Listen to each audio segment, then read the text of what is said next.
Demikian tadi paparan dari Bapak Saleh Rustandi ya, dari perwakilan IAI Pusat. Kebetulan beliau juga Wakil Ketua IAI Pusat. Acara selanjutnya adalah diskusi. Kami mohon untuk Bapak pembicara, Bapak Bayu sama Bapak Saleh untuk duduk di depan.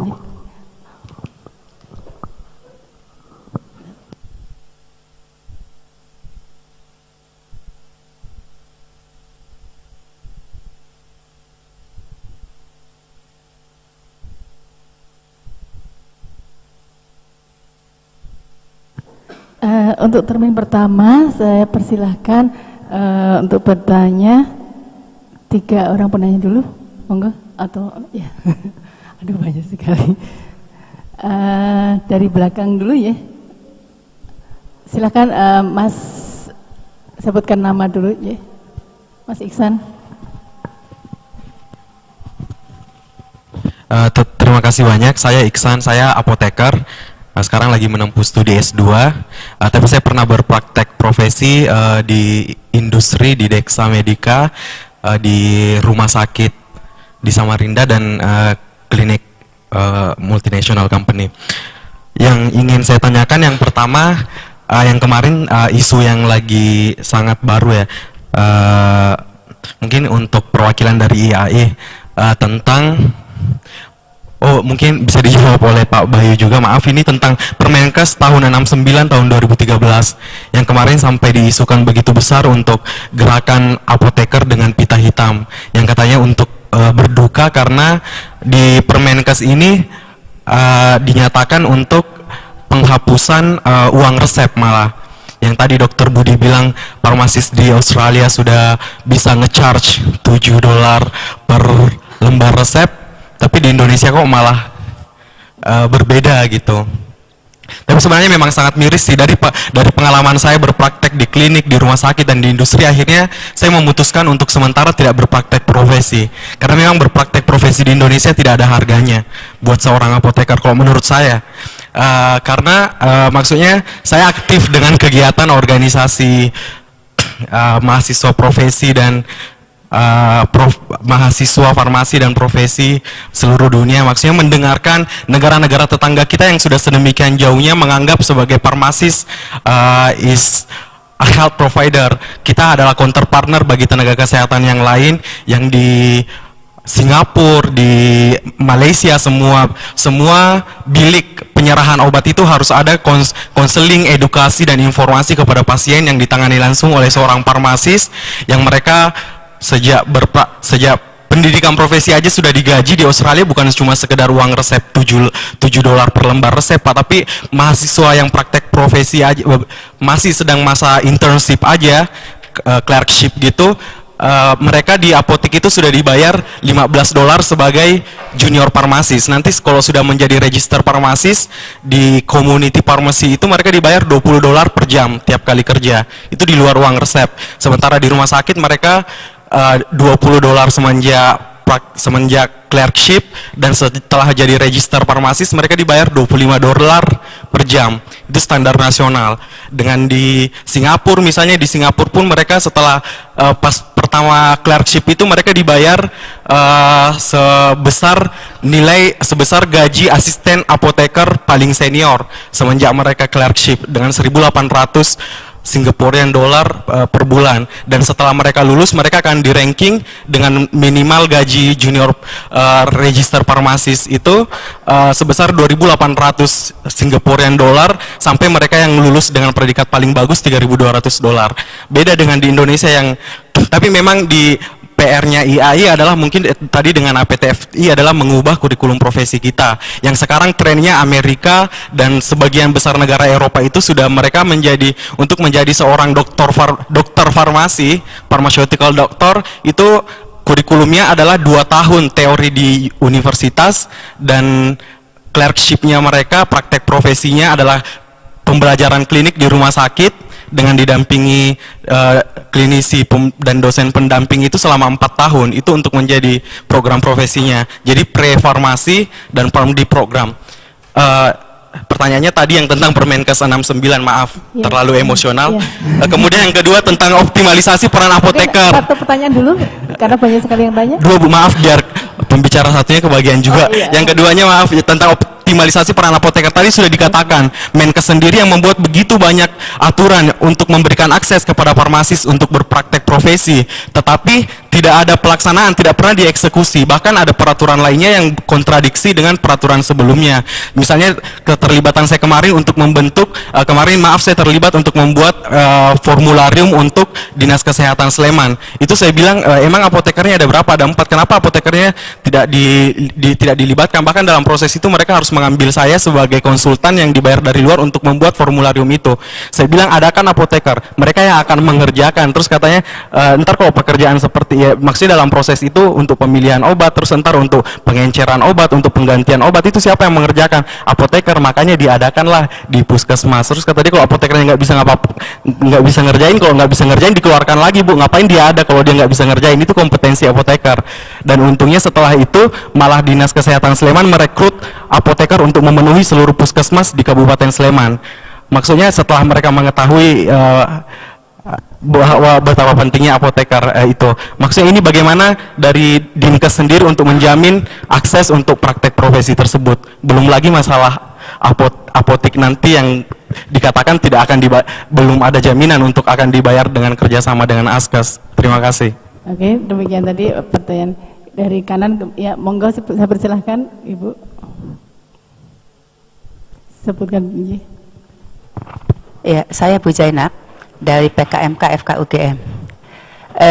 Kebetulan kemarin saya juga ikut diskusi sejenis ini, tapi terkait dengan promosi kesehatan dan peran Dinkes. Nah, saya melihat di dalam era JKN ini kan ada perubahan ya, di mana salah satunya adalah puskesmas atau PPK 1 dibayar klaim. Kapitasi. Nah, saya belum pelajari betul hitung-hitungan kapitasinya seperti apa. Apakah di dalamnya itu ada unsur obat atau tidak. Nah, karena apa? Saya tadi melihat Kemenkes masih menyiapkan dana, yaitu DAK, untuk pengadaan obat. Nah, jadi yang saya tanyakan, jangan-jangan di kapitasi udah ada unsur obat, kenapa Kemenkes memberikan lagi dengan 1,5 kali kebutuhan? Nah, sementara kita selalu mengatakan bahwa promosi kesehatan, promotif preventif itu sangat penting. Itu kemarin diskusi juga kami. Tetapi tidak pernah ada yang memikirkan bagaimana pembiayaannya. Nah, waktu pengalaman saya kemarin, waktu menjadi birokrasi, saya sudah mengusulkan juga di dalam DAK bagaimana kalau untuk promotif preventif. Tapi tidak pernah bisa. Adanya alkes, obat, kemudian alat ini gedung dan sebagainya. Nah, bagaimana ini kepada Pak Bayu, mohon maaf, Pak Bayu, bagaimana kalau DAK yang diperuntukkan untuk obat dari dana Kemenkes ini dialihkan menjadi dana untuk promosi kesehatan di PK yang berlaku untuk semua masyarakat. Nah, sedangkan promosi kesehatan untuk peserta itu kan dari BPJS, itu yang satu. Jadi moga-moga ini untuk Pak Saleh saya ingin tanya, tapi ini tidak terkait langsung dengan JKN, tapi saya ingin tahu obat-obat apa yang boleh diberikan langsung oleh apoteker di apotek tanpa resep dokter. Terima kasih. Terima kasih. Kemudian ganti yang dari sini. Monggo, silakan. Yang aneh aja ya, jangan panjang-panjang ya. Nanti kelam. Ya, silakan. Ya. Sebutkan Bapak.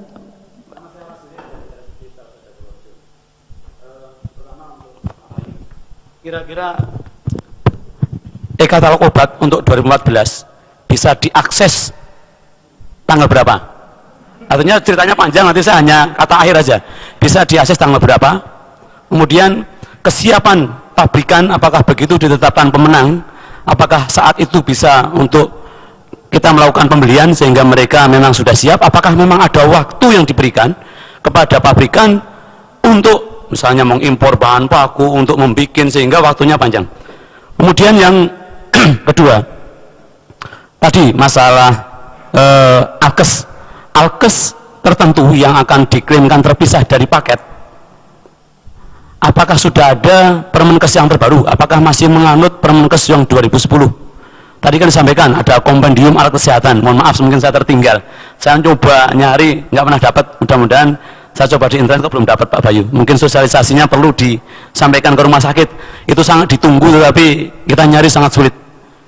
Kemudian berikutnya tadi kembali saya ulang lagi. Pengalaman e-katalog 2013. Obat kosong itu saya mengalami, beli air purchasing, saya sampai ada yang 3 bulan baru dikirim Pak Bayu. Barangkali saya pernah kirim surat ke Menkes, pernah kirim ditembuskan ke Yanfar dari Rumah Sakit Saudara Purworejo terkait dengan ada pabrikan yang membuat batasan minimal order 50 juta baru dikirim, kalau enggak akan dilayani. Padahal di MOU tidak ada. Bagaimana pemberian sanksi yang tegas kaitannya dengan pemberlakuan e-katalog 2014? Saya melihat 2013 tidak ada sanksi kepada pabrikan, tapi kalau ada mungkin kami diberi informasi. Kemudian yang terakhir, saya mendengar isu, apakah benar apa tidak? Apakah setiap nanti membeli obat yang e-katalog harus ada pengesahan dari BPJS? Saya dengar isu ada seperti itu, apakah betul seperti itu? Kalau seperti itu, apa filosofinya? Harga kan menjadi harga obat apa saja, pasien umum bisa, pasien BPJS bisa, kan tidak ada masalah. Kalau betul ada verifikasi dari pengesahan dari BPJS, apa sih maknanya sebenarnya, tujuannya apa kalau seperti itu? Mohon itu jangan sampai ada seperti itu, kalau itu menghambat jalannya penyediaan. Kemudian apakah nanti pengadaannya itu harus e-purchasing? Pengalaman e-purchasing saya ada yang 1 bulan baru direspon, padahal logikanya adalah e-purchasing itu jam berapapun bisa memberikan respon. Nyatanya ada yang 1 bulan. Kalau Pak Bayu butuh data, kapan-kapan saya kirimkan kembali data itu. Saya punya rekaman setiap yang ada di komputer saya, print review, saya punya data komplit. Saya rasa itu saja, terima kasih, sehingga akan membantu kami dalam penyediaan obat tahun 2014 dan teman-teman dokter tidak menjadi ragu. Terima kasih. Oke, terima kasih. Satu lagi ya biar seimbang ya antara kiri kanan. Monggo, saya persilahkan Mbak.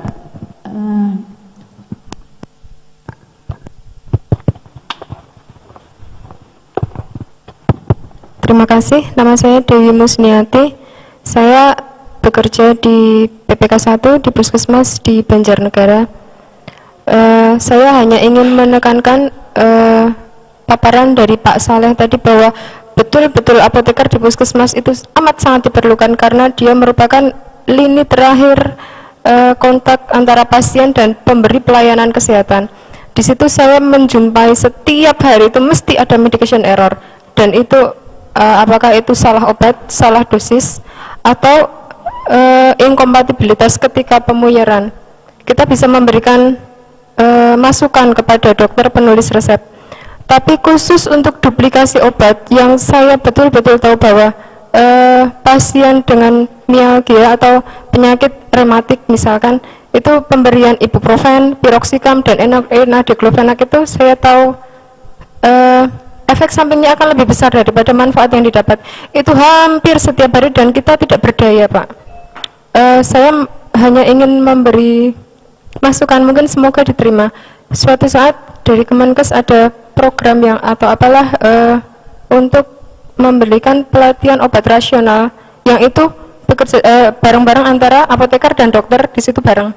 Kita bahas bareng-bareng apakah pemberian obat seperti itu rasional atau tidak.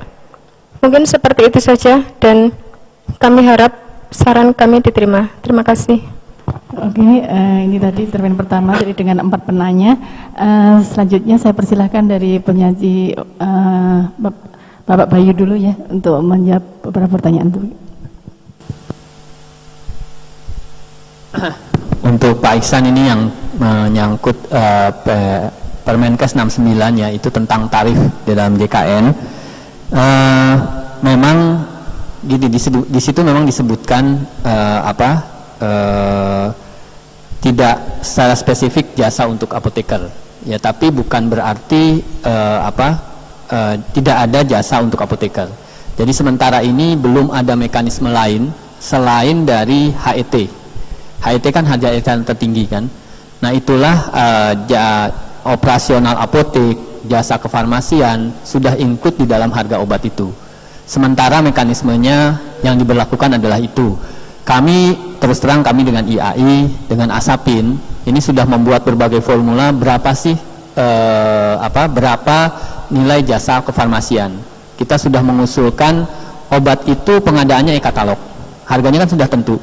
Dijual juga dengan e-katalog. Ya, jadi tidak ada kenaikan harga di situ. Nah, kemudian jasa farmasinya dipisah tersendiri. Nah, tapi usulan ini terus terang kita sudah mengusulkan ke Pokja SDSN tapi masih belum diterima. Nah, ini mungkin masih perlu waktu lagi kita untuk menjelaskan. Tapi bukan berarti jasa kefarmasian atau biaya operasional apotek yang di dalamnya adalah juga termasuk jasa kefarmasian, tidak ada. Nanti di era SDSN tetap, tapi mekanisme sementara yang masih dilakukan adalah mekanisme HET dulu. Ya, jadi jasa kefarmasian ada di dalam harga obat tersebut. Nah, kalau saya lihat kalau di rumah sakit itu kan apoteker, asisten apoteker sudah termasuk jabatan fungsional, ya, dan dia mendapat tunjangan fungsional, ya. Kalau nggak salah mungkin umurnya juga sampai 60 ya pensiunnya, karena sudah masuk ke dalam jabatan fungsional. Jadi kalau dibilang belum ada sama sekali, tidak juga. Karena di rumah sakit sudah khususnya di pelayanan kesehatan, apoteker itu termasuk jabatan fungsional dan mendapatkan tunjangan fungsional. Demikian juga dengan dengan asisten apoteker. Jadi sudah ada lah, bukan, meskipun misalnya menurut kita jumlahnya belum sesuai, itu relatif lah, semua profesi dia akan bilang begitu gitu ya. Tapi paling tidak untuk rumah sakit sudah ada. Tapi memang untuk apoteker yang di apotek itu masih include di situ, ya, masih include di harga obat itu, ya. Nah, untuk memang ini penjelasan tentang Permenkes 69 ini memang masih baru, dan kami di Depkes sendiri nanti dari pihak Depkes akan melakukan sosialisasi besok Senin, ya, nanti akan menyampaikan Prof. Budi Sampurno sendiri nanti akan menyampaikan tentang ini.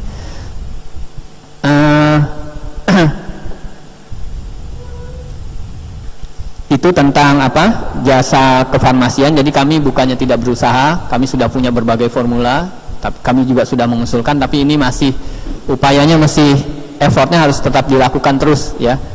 Kita masih berupaya lah, ya. Malah Bu Linda sampai bilang Bu Linda ya, mendingan saya nggak jadi dirjen deh kalau ini. Jadi betul-betul perjuangan beliau gitu ya. Nah, tapi memang ya ini masih effortnya harus kita lakukan. Nah, untuk Ibu tadi Bu, memang di Permenkes 69 ini itu kan puskesmas itu akan mendapatkan 3.000 sampai 6.000 tergantung dari misalnya kalau puskesmas yang ada dokternya tentu tentu kapitasinya lebih tinggi dibanding yang tidak ada dokternya. Nah, tapi memang dengan premi 3.000 sampai 6.000 tidak mungkin kalau obat masuk di dalamnya. Nah, sehingga tetap diputuskan bahwa dana DAK untuk kefarmasian yang sebesar 1,1 triliun itu tetap diadakan. Nah, obatnya dari situ gitu Bu. Ya, kalau itu nggak diadakan Bu, dengan cuman 3.000 sampai 6.000 nggak mungkin termasuk dengan biaya obat gitu Bu. Jadi memang dengan konsep kapitasi di Permenkes 69, obat di pelayanan kesehatan dasar khususnya sektor publik itu masih dari DAK. Nah, sampai saat ini Pak Prof. Laksono sudah berkali-kali ya, DAK ini boleh untuk operasional ya Pak ya. Sudah pernah mengusulkan itu waktu saya di Biro Perencanaan 2006, 2007, 2008. Tapi memang undang-undangnya dana DAK itu hanya untuk fisik. Ya. Dan ini yang belum bisa dirubah untuk biaya operasional. Ya, makanya dana BOK itu juga belum bisa masuk ke DAK karena konsep tadi gitu. Kalau mau merubah dulu undang-undangnya, berarti kan harus melibatkan DPR, ya. Nah, itu yang sampai saat ini kita upayakan belum bisa. Ya, untungnya farmasi masih bisa waktu itu obat ya. Karena waktu itu di DAK ada juga DAK untuk alat kontrasepsi. Ya.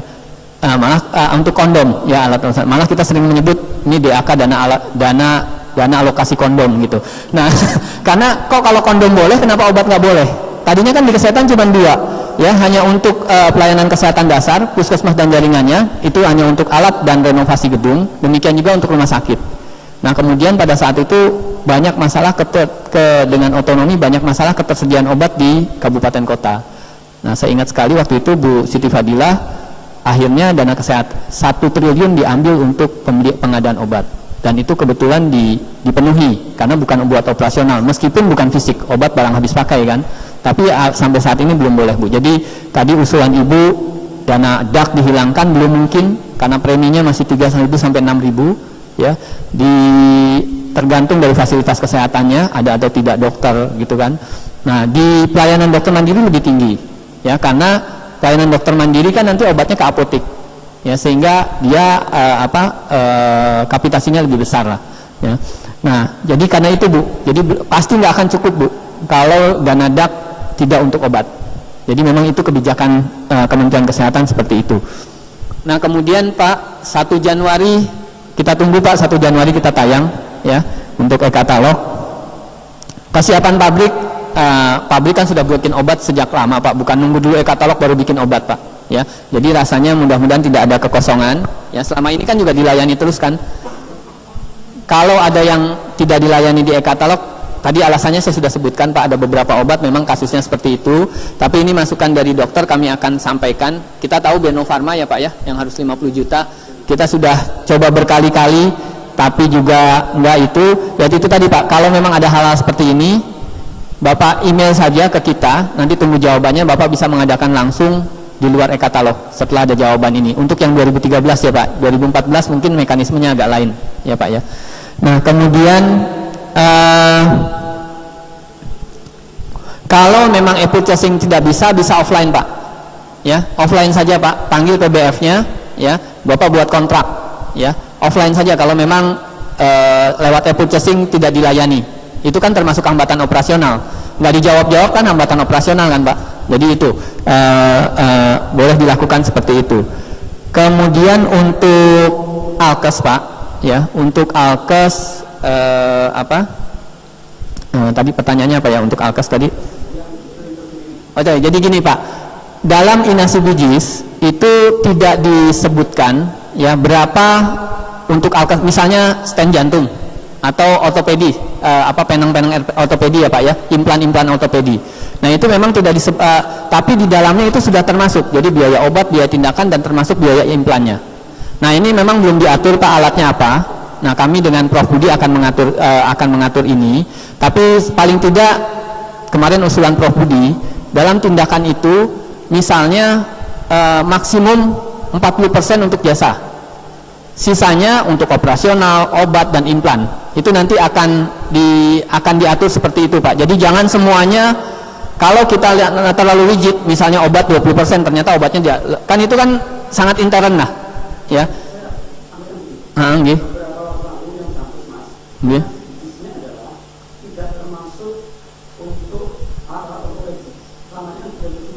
Oh.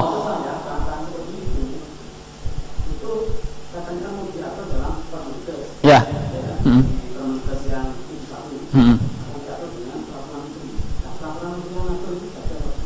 Oke. Iya.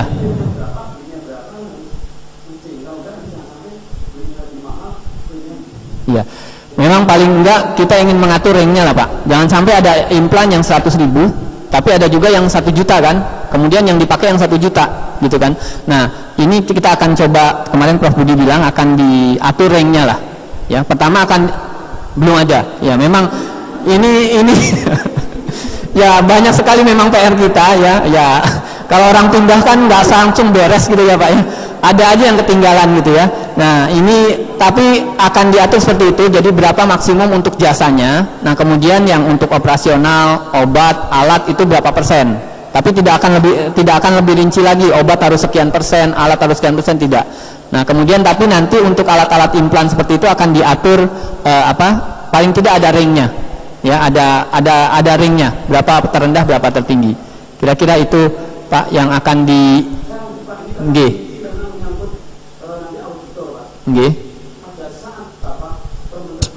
itu saya harapkan ada semacam surat edaran pada masa transisi, sehingga pada tanggal 2 Januari kalau ada kasus orang kecelakaan harus pasang pen, maka jelas Pak kita. Kalau enggak kan jadi kita harus belanja seperti apa ya. Jangan sampai kita belanja melebihi nanti yang ditetapkan oleh Kemenkes. Celakanya lagi Pak, nanti berlakunya mulai 1 Januari. Waduh, mampus Pak. Ya, nanti auditor kita ditangkap Pak. Mohon Bapak bisa melindungi kami.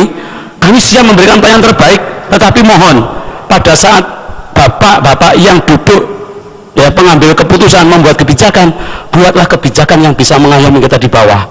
Kita diminta memberi pelayanan yang terbaik, yang ramah, yang baik, yang benar. Tetapi kalau aturan hukumnya dibuat mundur, nanti berlaku surut, ya celakalah kita. Terima kasih Pak. Terima kasih masukannya. Kami akan catat Pak, nanti kami akan sampaikan dalam diskusinya nanti.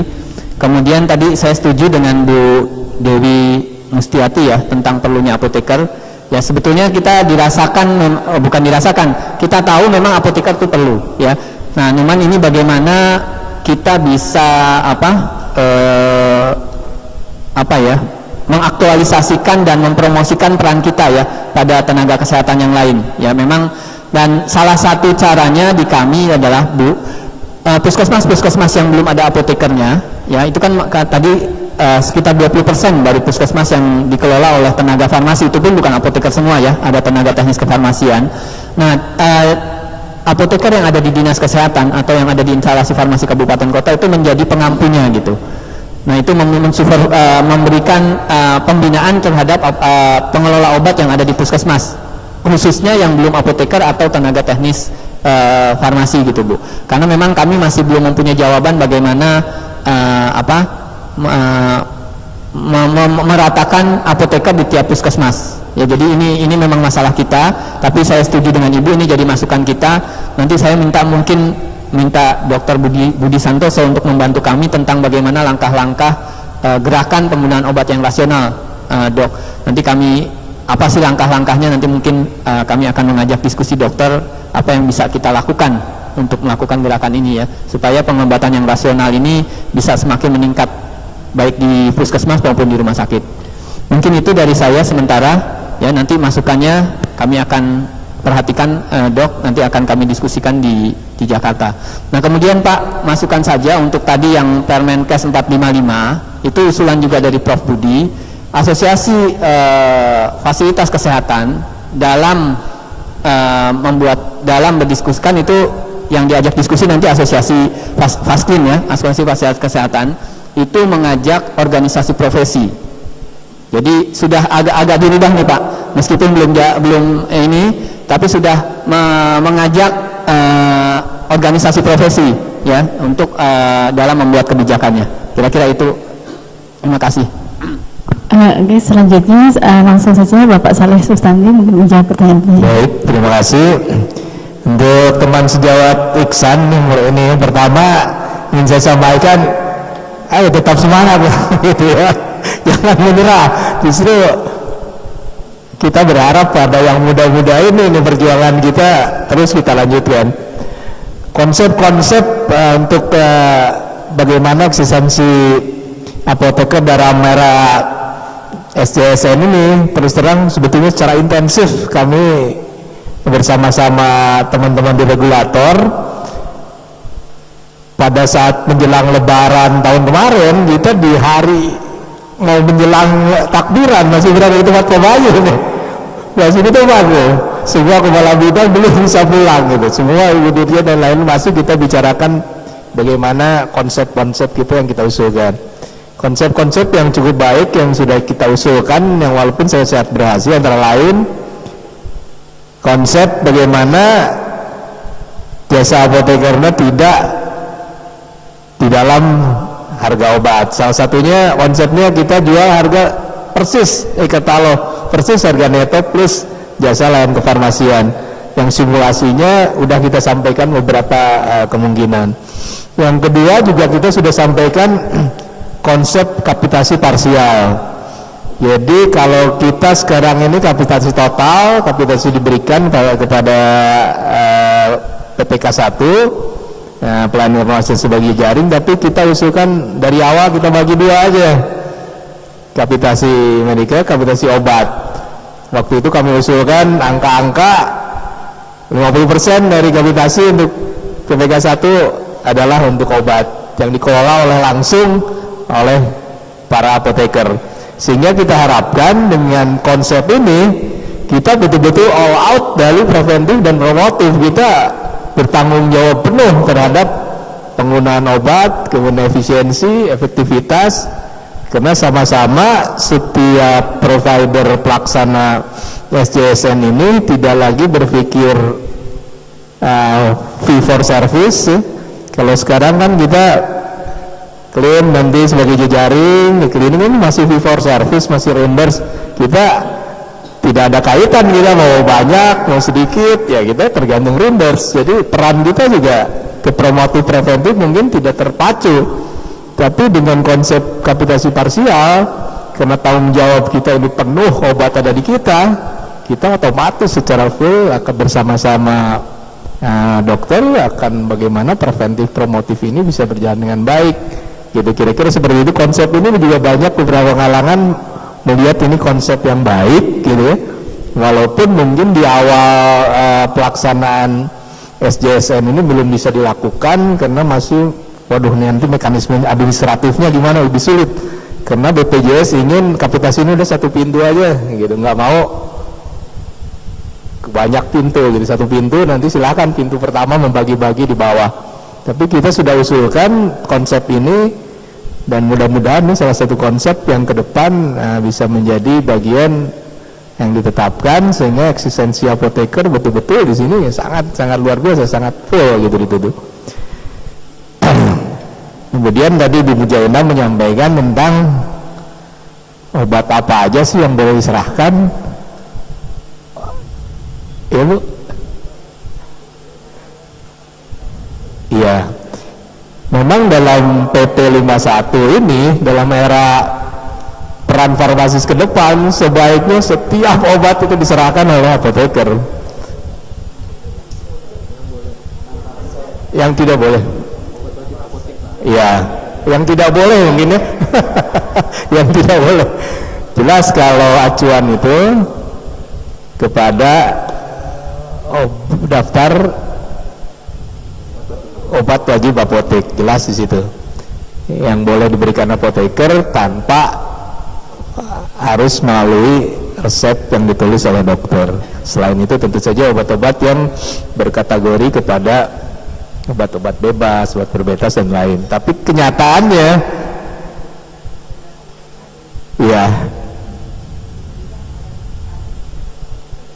ya sebetulnya jelas itu suatu pelanggaran yang tidak boleh dilakukan.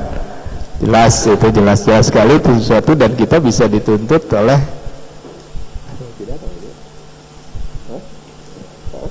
ada sanksi hukumnya itu sebetulnya.